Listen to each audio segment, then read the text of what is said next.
ସାବୁଳିଆ ନିକଟରେ ଅଟୋ ପଛକୁ ଧକ୍କା ଦେଲା ଟ୍ରକ୍, 6 ଆହତ 2 ଗୁରୁତର। ଖଲିକୋଟ ବ୍ଲକ ଅନ୍ତର୍ଗତ 16 ନମ୍ବର ଜାତୀୟ ରାଜପଥର ସାବୁଳିଆ ନିକଟରେ ଗୋଟିଏ ଅଟୋ ପଛକୁ ଟ୍ରକ୍ ଧକ୍କା ଦେବାରୁ 6 ଜଣ ଆହତ ହୋଇଥିବା ବେଳେ 2 ଜଣ ଗୁରୁତର ଆହତ ହୋଇଛନ୍ତି। ସୋମବାର ରାତି 8ଟା ସମୟରେ ବ୍ରହ୍ମପୁର ନିଜ ଗ୍ରାମ ଗଣ୍ଡାପଲ୍ଲୀକୁ ଏକ ଅଟୋ ଯୋଗେ ଫେରୁଥିବା ବେଳେ ସାବୁଳିଆ ନିକଟରେ ଏକ ଟ୍ରକ୍ ନମ୍ବର AP16TG 3701 ଅଟୋ ପଛକୁ ଧକ୍କା ଦେଇଥିଲା।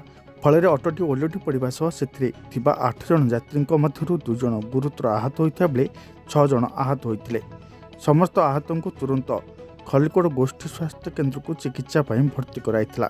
ସେଠାରେ 2 ଜଣଙ୍କ ଅବସ୍ଥା ଗୁରୁତର ହେବାରୁ ସେମାନଙ୍କୁ ବ୍ରହ୍ମପୁର ବଡ଼ ମେଡିକାଲକୁ ସ୍ଥାନାନ୍ତର କରାଯାଇଛି।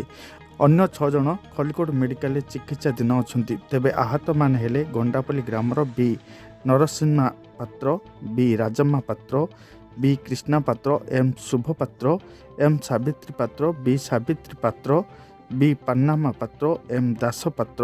ସେମାନଙ୍କ ମଧ୍ୟରୁ ବି ନରସିଂହା ପାତ୍ର ଏବଂ ବି ରାଜାମା ପାତ୍ରଙ୍କ ସ୍ୱାସ୍ଥ୍ୟ ଅବସ୍ଥା ସଙ୍କଟାପନ୍ନ ହେବାରୁ ତାଙ୍କୁ ବ୍ରହ୍ମପୁର ସ୍ଥାନାନ୍ତର କରାଯାଇଥିବା ମେଡିକାଲ ପକ୍ଷରୁ ସୂଚନା ମିଳିଛି।